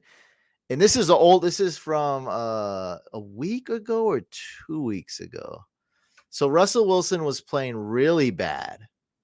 And he's sitting down, and Russell Wilson, I could only describe as like a very child. He looks like a child, not like saying it like it's just a kid. Like, if you don't see the pictures, I'm describing a meme. It sounds stupid. I can't describe the picture. But when I say a child, I don't mean like bad, Sushane. I don't mean like, oh, he looks naive or like No, he looks like a childish, or kid. He looks he just young. looks like a kid in soccer Yeah, practice. He's just I sipping his got you. juice. You know what I mean? Like, it's hard to, And like, also, for he's people that sitting can't see down, so the. he looks shorter. Yeah, I He's got you. sitting down. He's drinking juice. He's like sipping on his little Capri Sun. And then Melvin Gordon is like, "What the f?" And he's Yeah, looking throwing at shade over Russell there. Wilson. He's like, "What the hell?" Like, because he's been playing so bad, and like they want to win. This a picture says like there's no way that this is like a screenshot that looks bad. I doubt it. Like, this is a real look, and he's like, "What the heck?" And I'm sure this is like, I don't know. I'm hearing a lot of things. I'm hearing that Russell Wilson. I don't know if this is true. Drew Sushane, Google this, please. Especially Drew. That's your job, Drew. I hear that Russell Wilson doesn't give his number to his teammates, and they have to text his manager. He had to What? get a hold of Russell Wilson. Yes, you can't. Let me see if I So can try like to verify that. But that's Cortland, crazy. I this is have what heard I that he heard. had I have no idea if relationship it's true. problems with his Yeah, I team. don't think Cortland Sutton can text him, which is just to me is just nuts, by the way. Like that's not something Tom Brady does. So Drew, look that up. But it's like I think Melvin Gordon has expressed some kind of displeasure or something. Oh, we have a link. So I Marshawn actually Lynch have and a Richard link. Sherman. Yeah, I was just reading that. Yep. Marshawn Lynch Yeah. and Richard Sherman. Yep. There it is. Outkick. Yeah, so it's real. At least reportedly by Marshawn and Sherman, who I think we all I think we trust. What does this say? You know I don't read. So basically Russell It says Wilson exactly requires what it is. people to go through his manager if they want to get in touch with. All That's right. crazy, bro. Like what? Yeah. But Come on, when we man. get a super chat, I mean, we're gonna dive. Like we don't get a lot of donations on this channel, so we're gonna do a deep dive. Oh, for And sure. you Yeah, get me most definitely. started on Russell Wilson, I don't think I have the ability to stop. I go down the road. It's just a I go train that down just the keeps Russell on going. Wilson rabbit hole every time. Any chance Oh I yeah, get, I see a rabbit, I see a hole, I let's see go. anything. I see a Subway sandwich shop. I'm going down the hole. Like I see a TikTok video. I'm going down the hole. Like so. I think Melvin Gordon has expressed some kind of displeasure. Like I always think of things. I'm like, think about Russell Wilson going in the locker room. Hey, what's up, fellas? What's going on? I'm like, ugh. Let's Like ride. it's gotta be a weird thing. And I don't know if it's CTE because it's like everyone thinks of CTE. Oh, CTE has to be like Antonio Brown, or it has to be like, oh, you're depressed. I mean, CTE could be anything. I mean, it could be CTE because I don't, or just this could have been him all along, like Richard Sherman and Lynch was saying. And now it's coming to light because back then Russell Wilson was the underdog. He didn't throw the ball that much. He was actually the backup to some guy named like Matt Flynn or something on the Seahawks.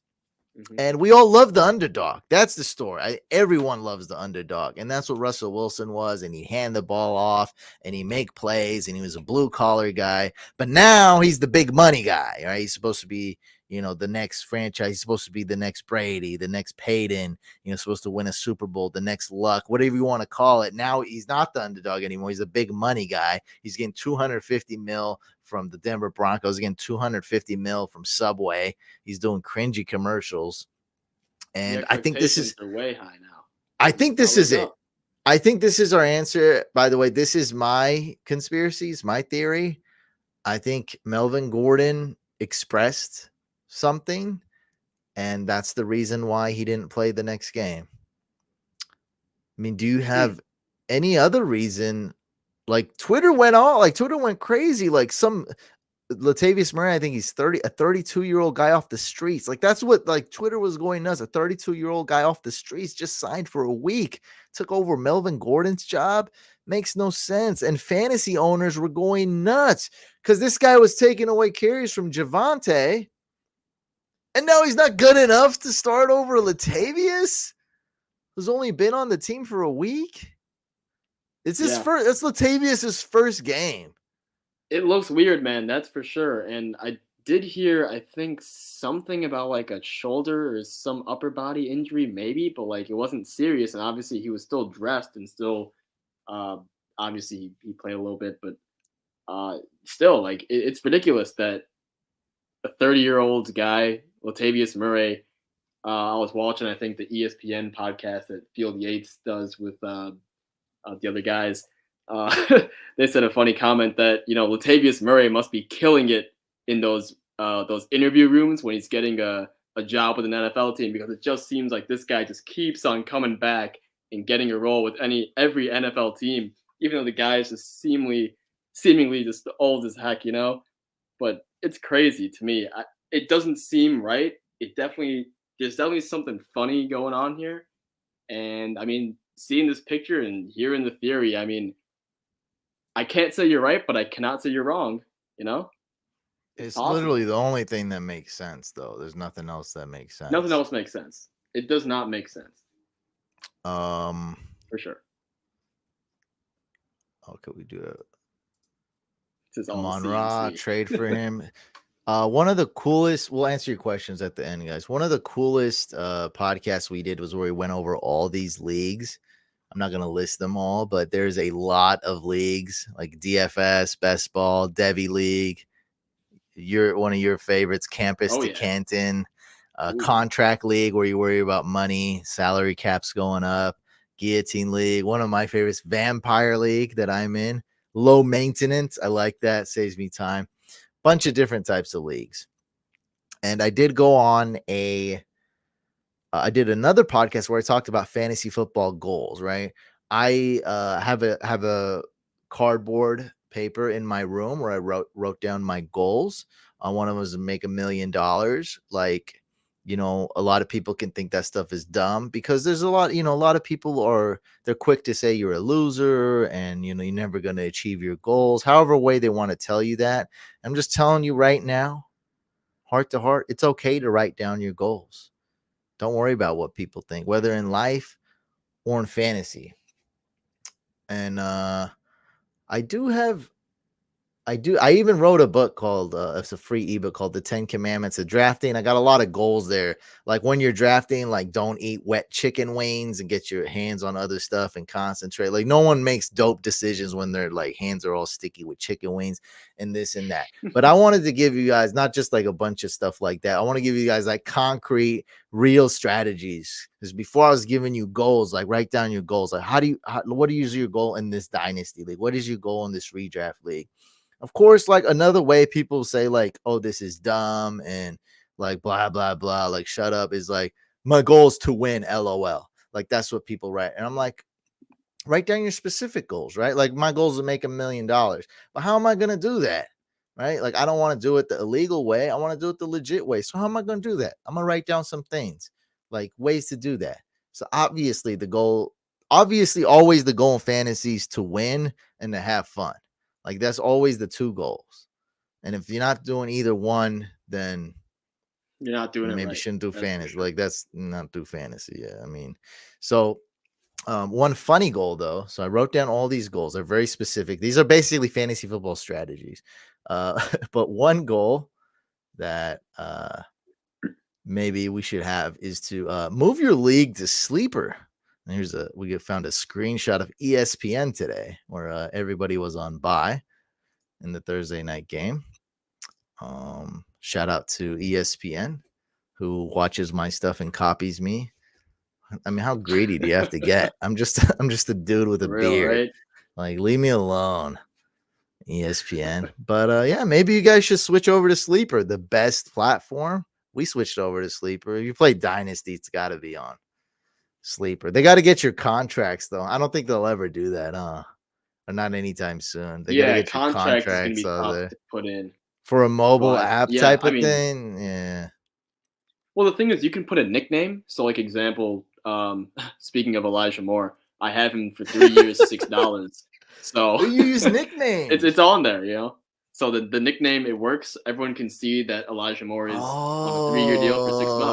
So it Oh, does that's a kind of work. great loophole. Just like in the Vampire League, I Yeah, drafted all like kickers, like instead. yeah, Yeah, you yeah. just there's You can ways. you can kind of Okay. work. There's workarounds, you know, Well, for everything. that's cool. They allow nicknames. Other sites, Yeah. so that's a great workaround. But yeah, like that's actually a real goal. Like if you're a commish or something. By the way, on like one of the recent Hack My Lineups, I called the commissioner on the phone and he picked up and he's switching over to Sleeper.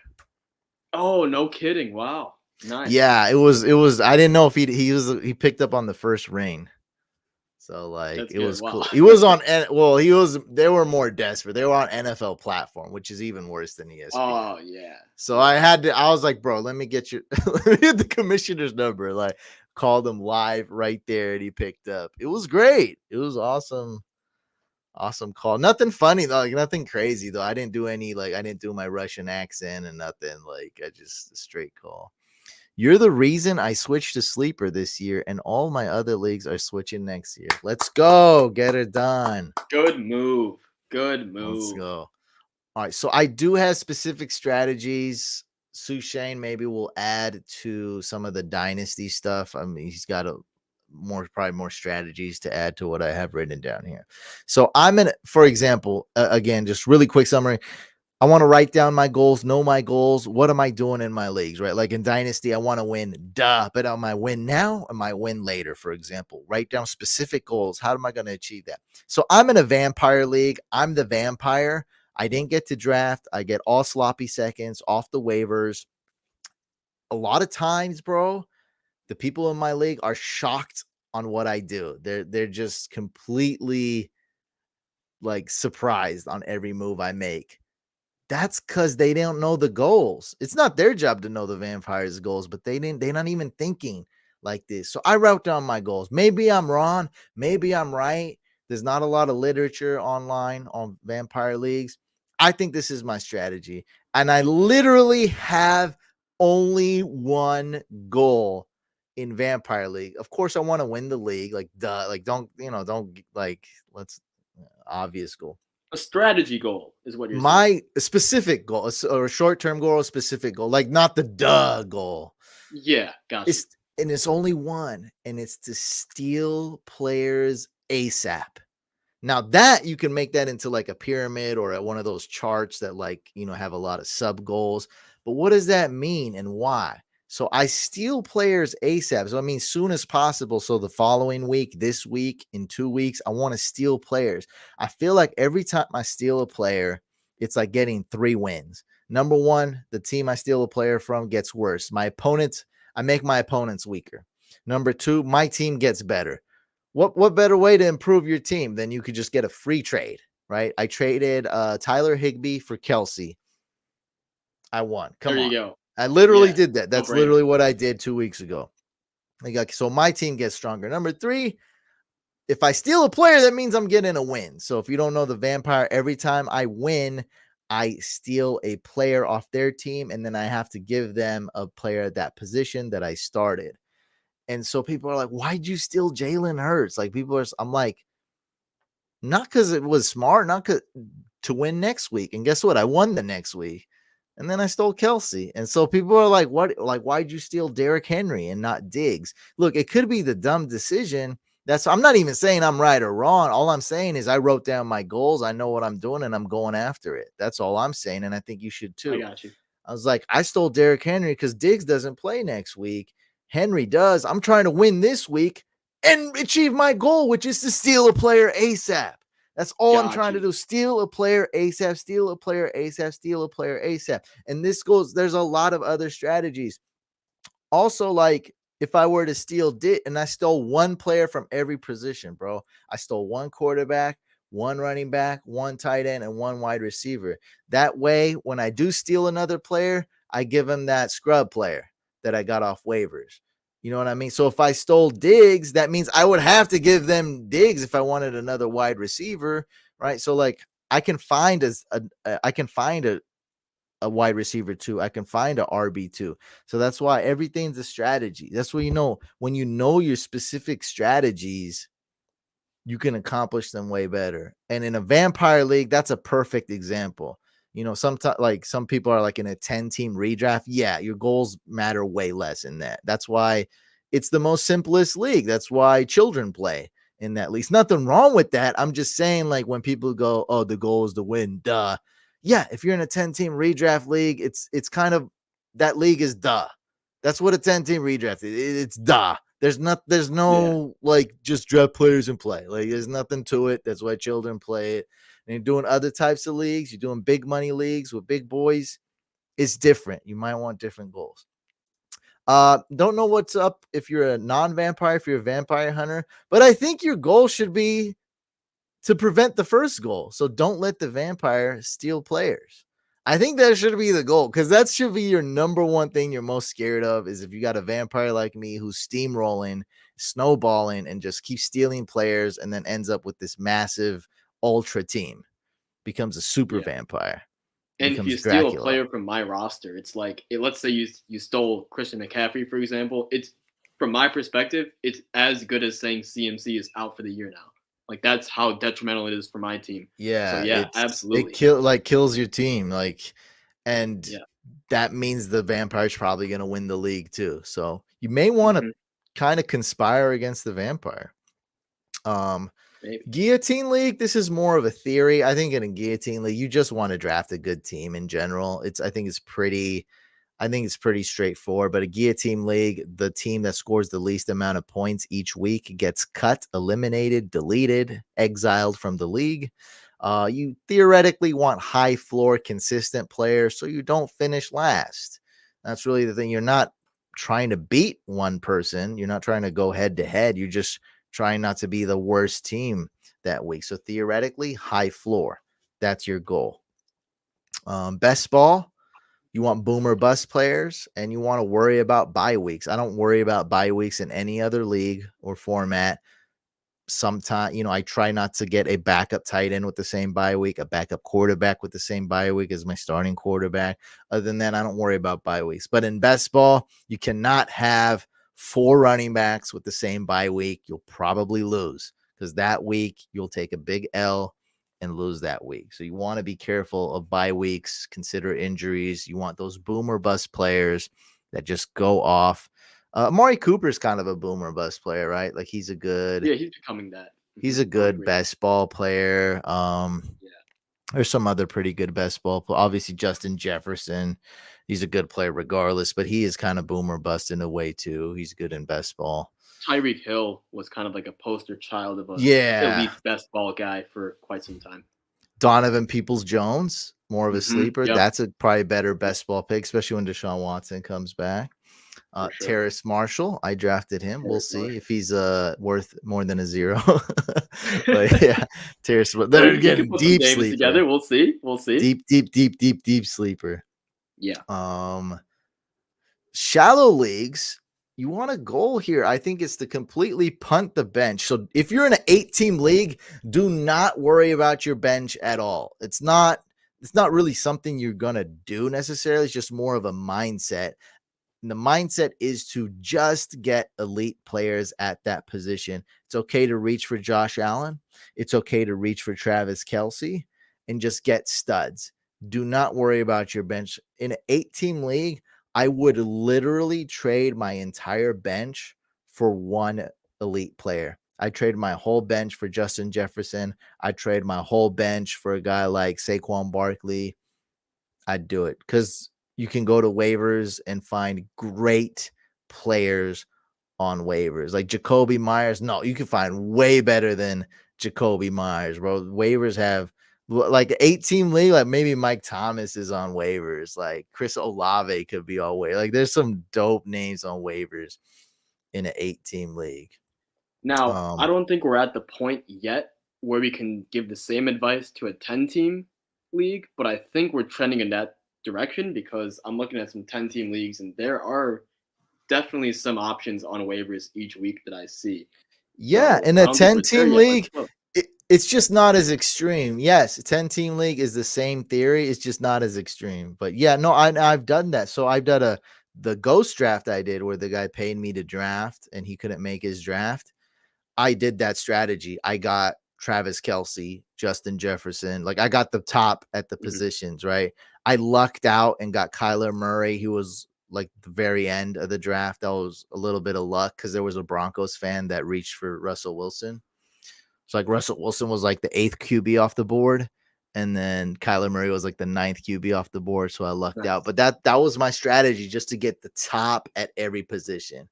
The best guy, boom, best guy. Yeah. Not don't worry about my bench. Like, so yeah, 10-team league is like that too. It's just not as extreme. In a deep league, depth is important is one way to put it. Like it's easier said than done. Like how are you going to get depth? You can't really get depth in a 16 league. But what I'm really getting at is if you just have a semi decent starting lineup, that's good enough to win some weeks. Because your opponent is going to have like a quarterback that's not even like, I bet you somewhere in some universe, a 16-team league, somebody started Jameis Winston today. Oh yeah, for Like, you sure. You see what have I to. mean? Like, You have to. because Yeah. they just didn't have a choice. They're like, oh, like my 2 quarterbacks are on bye. Yep. And I go to waivers and the best quarterback available is Mitch Trubisky, right? Like, that's it. Like, that's the best quarterback, like, hands down. So it's like if you're just able to put out a starting lineup with just people, there's players that are starting in their team, That's huge. That's it's huge, man. that can give you like 2 to 4 wins in that year.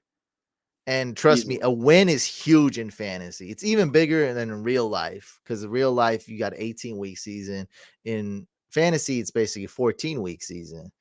So it's like a win is so big, and that's gonna just having a semi decent starting lineup with players that are actually playing will buy you 2 to 4 wins, and that's usually the difference between making playoffs and not making playoffs. So Yeah. it's a little bit different strategy. Obviously, a lot of the strategies are going to be the same. Like, hey, draft a good team, like win. Like, yeah, we know that. But these are ways to kind of like quantify it, Right. compartmentalize it. I don't know, write it down, like stuff like Yeah. that. All As right, the now we're size of your league gets bigger, uh, the more important depth becomes. Basically, that's the what we're trying to put down or at here. least enough to where you got a starting lineup. Yeah, Yeah. Hmm. Right. I can't be like, oh, you want to have a depth and like a 16 team league, you probably you're just trying to survive. like yeah, I Exactly. wish I Right. had depth, dude. Like I don't even have a tight end to freaking start. Yeah. Uh, okay, now we're getting more into your expertise. So in a rebuilding dynasty, what are your goals? Often you want to tank for the first overall pick. That's usually like a pretty basic goal. Um, Another thing you want to do that you taught me is to get rid of basically all your running backs. You got a healthy running back, get rid of him. You got an older running back, get rid of him.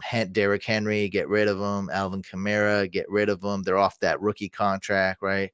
Get rid of them. Now, sometimes you told me like what it's good to have running backs on your team if they're like injured or something like that, then that's okay. You can go trade for ETN last year.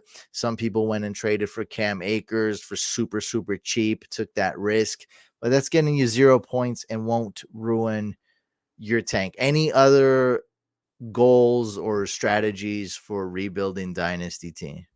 Yeah, so I've got two main ones here. The first one's going to be about current young players, right? So there's guys in the league like Romeo Dobbs, Alec Pierce, who are young.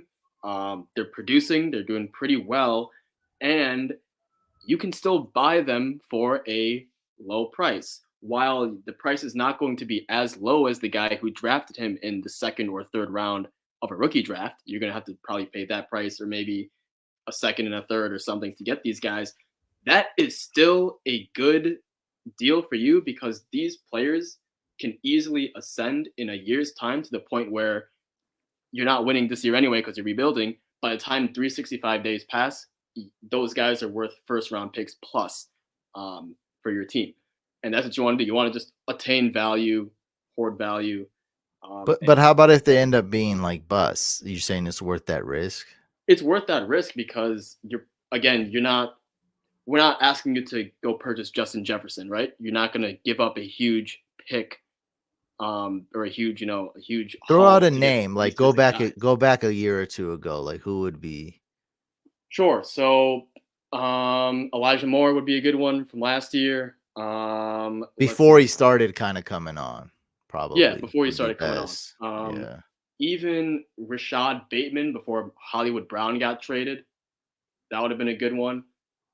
All these types of guys, right, who have legitimate value, legitimate future type of upside in 1 year's time, 2 years' time. That's what you're looking for, which is exactly win the league 1 year later, 2 years later.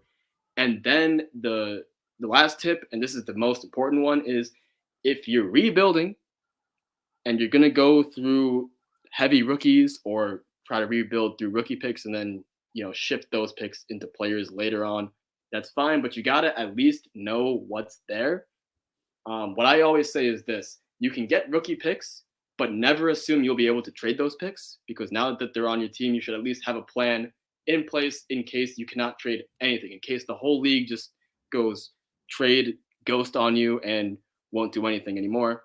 You got to at least have a plan. And in order to do that, you got to know what's available. I'm not asking you to follow college football, but just if you're going to make that decision to rebuild, just do a quick Google search. 2023 NFL draft class, 2024 NFL draft class. See what's there. you're going to see there's a lot of running backs, or maybe there's a lot of quarterbacks, or there's a lot of receivers or something. And based on that, build your roster. Usually, you're going to need quarterbacks and tight ends because those are hard to find in the rookie draft. It's running back, receiver heavy. But there are going to be years where it's a year of a quarterback, and you want to plan ahead. You want to say, okay, if I'm going to angle for a quarterback in this year, I want to trade my current aging quarterback that's not going to be on my winning window for this league, and stuff like that at each position. That's basically the couple tips that I have for rebuilding. There's all sorts of strategies, of course, but those are the main two that I like in addition to we're trying to kind of going keep there. it basic. We could Yeah. probably do a whole episode on, of course, Oh yeah. I mean, yeah, this for all of these. rebuilding dynasty strategy in Yeah. general, or rebuilding dynasty strategy for this year. But one thing that seemed to be kind of a theme when I discuss dynasty with you, if I'm tanking this year, I think you're always saying, okay, realistically, you want to try and win in 2024 in 2 years. Is that always the case, or should somebody say unrealistically try to win next year, or should there be a plan to win in 2025 or 2026? So I'm in a situation where I am set at every position except for one. I have my quarterbacks, I have my receivers, and I have my tight ends. I only am missing running back, and I have 2023 picks. I'm ready to win in 2023 because, Yeah. yes, while Brees Hall Is is this going a to real take, scenario? this is a real scenario. I have it. Drew's In in the this league. real league?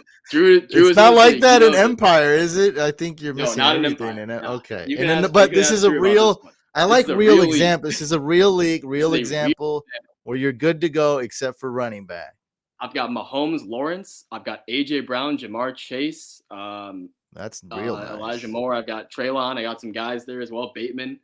Do you have Kyle I've Pitts got and you Pitts. don't want to I've say got it? Pitts, Fryer, me, and I'm gonna get Mayer as well. I got Pitts, Well, Fryer, hey, and Mayer that's as not well. bad for take. If he turns it on next year, then Exactly. that's great, because you don't want him this year necessarily. You don't want him to Right. ball out this year. Point being is the only position I'm missing is running back, and I have enough picks next year to make it work. Yes, while they're not gonna come, produce right off the gate in week one, Brees Hall was pretty good in like week 3 and 4 and so on, and he's gonna be good for the rest of the year. So I am pretty much setting myself up to start my winning window next year with rookie running backs. So it's not always a draft the rookies and then wait one season. You can definitely set it up where you're drafting rookies and expecting them to go. But you do want to do that for the running back position in particular, because receivers take a little bit, a little bit longer to At produce. least they used to. They Not the used last to. 2 years. The last 2 years, the Sure, game has changed. Well, even this year, it hasn't been too hot of a start. There's definitely been some guys like Gary Wilson in London had some pretty big games. Hasn't been enough to a championship type of receiver. You know what I mean? Like a set and forget every week. That's not really All the those standard. guys, Whereas those guys fell off too. So, yeah, Brees yeah, Hall right now is a championship running back, and he's a rookie. You know what I yeah. mean? So that works. And It's then like what the other me positions, with that Saquon Barkley pick in Dynasty. exactly right. He was Those great his types of rookie guys. year. Mhm. And even if you played Dynasty before that, Zeke would have worked out if you Yeah. took him. He was good Yeah. his rookie year. Yeah, and then forget about QBs and TEs; those two take even longer to develop. So Yeah. it really works best with the running back position at rookies. Got you. So would you ever, is it ever okay to be like, I'm going to compete in 2025? Or is that a little like your league in the Empire League's pretty bad. So would you ever, would you say like, I'm going to compete in 2024? Or would you have to say like, realistically, I'm going to have to wait 3 years? That's actually what I'm doing in the Empire League, and I'll tell you why though. Because what I realized was this: I realized that I took over a team that had won the championship. In my mind, because it won the championship, I was very hung up on, hey, let me just, if this guy won it, I can win it back. Just tinker the team a little bit, do a little, sprinkle a little Sushane dust on there, and then it'll be good to go, right? I ended up getting running backs that got hurt. So now it's like, all right, I'm not winning this year. I have to start trading these assets away. And I strongly believe the best way to do that is to go for rookie picks, because you buy them cheap and you can sell them high and you can make profit from that. But my issue was that I was not the first person rebuilding. You already had 3 picks in, I think, the next 2 years already locked I up and beat ready you to to the go. race. I beat you in You the beat me race. to the punch, right? Yeah. Because you were in the league first. You already, by the time I joined, you already had started rebuilding. So now it's like I'm already in catch up mode, right? So not only am I competing with you, but now it's like, okay, well, I'm behind too, because you have picks and you have players on your team while I'm in the process of just getting picks now.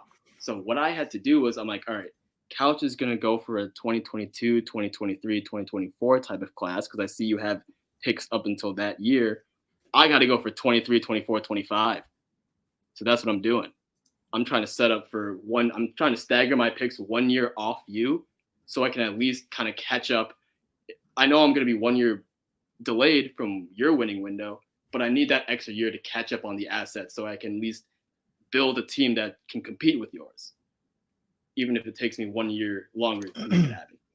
So yeah, it's crazy. I get that, and especially in an Empire League where the idea is to win it twice in a row and just reset the league, which it's tough to do. But I mean, regardless, that is you were talking about goals, and that's winning is a duh goal, but an Empire winning twice is not a duh goal. But it's tough, and I was in a situation where I just had to. It was either that or just watch my roster die out and hope someone wins the league twice with no plan moving forward. I would rather, get Take on the jump action. and that rebuild early. I got you. We gotta move on though. Let's move on. Tight end premium. This is really, you're getting really basic now. Tight end premium leagues. It's kind of a goal or a mindset. You really value top 8, top 10 tight ends. These guys could be used in the tight end position. They can be used in your flex. They can be used as backup tight ends. They can be used as trade bait. So it just totally changes the whole perspective of tight ends. In a standard league, we really only value top 6 to 8 tight ends. Now, this is pretty general advice. This year seems like only 4 or 5 tight ends are doing well. So after that, it's just kind of a crapshoot. It's been like that for so many years, though. So I mean, that's sound advice. But the tight end 6, but the tight end 6 would be pretty good, typically. Yeah. Not this year though. In Superflex, you're valuing anybody who's like resembling a decent quarterback. Like Derek Carr has a lot of value. Kirk Cousins has a lot of value. Guys like Goff, Geno Smith are great. In a standard league, those guys aren't really helping you win leagues, though. It's more like kind of like the tight ends. It's the top 5 guys, like Joe Burrow and better, Kyler Murray and better, really, that are helping you win these 1 QB leagues. One thing so I would it's add different. To this, one thing I would add to this is that I think Taylor Heineke is starting for Washington. Carson Wentz is out. So in a Superflex league, he's a guy who absolutely in all Superflex leagues must be picked up and benched, or at the minimum, maybe even started if you're desperate. I added Taylor Heineke. Yeah, exactly. I just added him, as my QB4. Right. Yeah. Yeah. So like in a standard league, you're not even going to see the current QB20 get added, So it's just this guy had a crazy question though on I forgot it was. He had Trevor. Well, he's on Patreon. He's one of my Patreon members. He had Trevor Lawrence starting in his Superflex. Okay. And he had Ken Walker on the bench. And I was like, man, I don't know. I was like, you might have to start Ken Walker. I don't know, dude. That was a tough one. I was like, I project them each to get around 17.6 fantasy points. Tough. Some of those decisions are tough, but in general, the sound advice, the conventional wisdom is start a quarterback in Superflex because they just get more points. Would you start T-Law if he's listening? I would have told him to start T-Law because my rationale or my analysis would have been he's going to touch the ball on every offensive snap, whereas Ken Walker is not. It probably would have not been good advice given the points that were scored, but that's what it is. I'm always going to start a quarterback in Superflex or a second quarterback in my Superflex spot. Not always. We gave not Danny, always. I guess we gave Danny championship advice last year to bench whoever the Panthers quarterback was for Rashad That's Penny, okay. That's an exception when the and he quarterback is really, really won. bad. He would have That's true though. lost. He would have lost You are if he right. You started are the right. quarterback. You are right. So it is. There's always exceptions to the rule. I guess I might give the edge to T-Law because he's good. Not a great matchup against the Giants. Yeah, I would get. He's a competent quarterback. That's No, if you're a he's good. competent No, quarterback, I'll start that. And he's he's good. good. But I mean, Ken Walker is amazing though. He's amazing running back.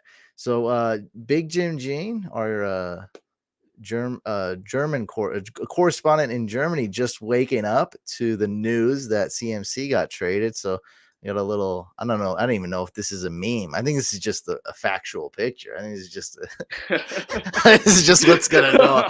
This is just what's gonna happen Oh here. my god, love it. You have a picture a white man can't jump. Live looking of Debo and CMC. A really dope movie. Yeah, this is Debo and CMC basically. Like, watch out. I mean, you got two guys that can run and catch. Oh, That's yeah. pretty lethal. Woo! That's gonna be that's explosive of an pretty offense. lethal. Cannot wait to see this. Yeah, CMC in a Niners, like CMC in a Panthers jersey was dope. And the Niners jersey's got to be better. Like, it's Oh gotta be yeah, better. dude, the red and gold and oh man. I meant like Cannot his wait. production, but yeah, like but That too, man. Like, it's gonna gonna be real good. looking great. And your goal, if you're in a keeper league, it should be to get out. It should be to find a way to look. I'm not a type of guy for excuses or anything, but you're gonna have to whip them out. I forgot my password. My wife doesn't let me play fantasy anymore. Anything you got, like, I'm stressful with the kids, something. Oh man, you gotta whip out those excuses. Lay them out fat on the table. Right there, just whip them out. Be like, dude, I got like 12 excuses. I can't do this keeper league, or change it, switch it to a dynasty league or something. Exactly. Convince the commission to switch it to a dynasty league. If not, go for the excuses. Get out of there. Just get out. Yeah, I was gonna say, if you're in a keeper league, just might as well just do a dynasty league. It's just it's exactly what you want out of a keeper league. It's just a better version of it. Just do that. But that's basically it. I would sign off on that one. Get out of that keeper league ASAP. This guy's mind-boggling news for me. Yeah, this is I mean, I thought about it. I always thought once the rumors started happening and the coaches got fired, I was like, it's the perfect fit. It would be great. I'm like, man, I just don't think they'd go for a running back. Like, it's tough to go get a RB, like, especially after drafting that position with 2 picks not too long ago, a 3rd and a 6th, both on running back. Trey Sermon. It's just Mitchell. But CMC in a Kyle Shanahan offense, like, watch out. Like, oh yeah, that's not just. It's gonna be really tough to defend. It was already the best. If you had the best run scheme in the NFL, and now you have the best running back in the NFL, oh man, I mean, this could be like some all-time great stuff. Actually, there's potential. Oh, Gene, you're wrong. It's gonna probably be Deontay Foreman. But this is a bad team though. And look, I'm really happy and I was gloating about my Deontay Foreman pick, but I'm realistic. That team sucks. It's a dumpster fire. They might even start Chuba Hubbard just because they're just trying different things and tanking or whatever. So, like, Deontay Foreman is not a home run hit or anything. But as of right now, Deontay Foreman, it should be his job. Like, he's been getting, I think, over 70% of the RB snaps other than CMC. I was like, it's pretty clear cut that it's him. He's also done well last year when Derrick Henry was injured on the time. So all things point to Deontay Foreman. Chuba Hubbard still worth an ad in slightly deeper formats. But I think it's going to be Deontay Foreman. I also think both of them are going to suck because it's the Panthers. I mean, it's crumbling. It's crumbled. It's unraveled. It's bad. Not a lot of touchdowns for the Panthers. And there was like one guy on YouTube who was asking me about the Bucks D, kind of complaining. Well, the Bucks D they were already my number one ranked defense this week, and they just got way better because the only player on the Panthers on offense that's doing anything just got traded. He's already gone. He's not even in Carolina anymore. He's already on his way to He's gone. California. Yeah, he's not playing this week. It's already done. It's over. Yeah, CMC is going to be in a Niners uniform week 7. So the Bucs defense just got a huge boost, and they already do pretty well against CMC, by the way. So if you have the Bucs D and you listen to me and you kept them, it's gonna pay off big time this week. Yo, gentlemen, I'm stuck. I was just offered Kupp and Dillon for Breece Hall and AJ Brown.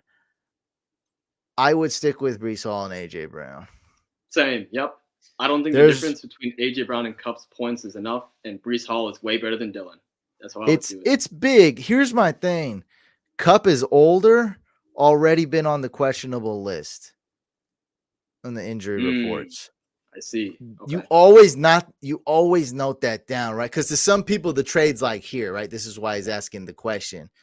And really that just completely slips their mind. You gotta at least consider taking this down half a notch because of that. Much older. Rams are Rams just entered full depression right now after the CMC trade. Yeah. Sean McVay's like, well, we don't have a running back. He's going to combine all the running backs to get CMC. Hey, look, that's what my Niners were doing. All right. I get it. But he's going to try to. It's not going to work. It's impossible. What are we talking about? That was my joke during one of my drafts where they combined all the Broncos quarterbacks into a real one. Yeah. Now they want to hit back on that machine so bad. Revert. Like, no. Teddy B looking pretty good now. Yeah, I was like, you need to combine Teddy B and Drew Lock. And that's what they did. And they got Russell Wilson. Yeah, Bridgelock. Bridgelock, the brand Coloradans trust. Like, I don't know. But let's ride, baby. Yeah, Bridgelock. That's right. Yeah, don't do this trade. And it's really because of what I said. And then you got Dillon, who I still have some faith for. I'm telling people to start him this week. This will be the last week where we ride the Dillon ride one more time. But yeah, might disappoint. Both running backs have been tough for Green Bay to start. But yeah, bro, you just keep Breece Hall and AJ Brown. Like it's simple. Breece Hall, just write it out. He's doing great. It's amazing. Look how young these guys are too. Breece Hall and AJ Brown, super young. Just off the top because of that, they're more durable. Just write that out. Does this make Eli Mitchell's now a handcuff? That's all he is. You're welcome. Do you pick up Elijah Moore? People dropped him this week in case he gets more volume or traded. So the only faith he has, the only way he's going to be relevant is if he gets traded.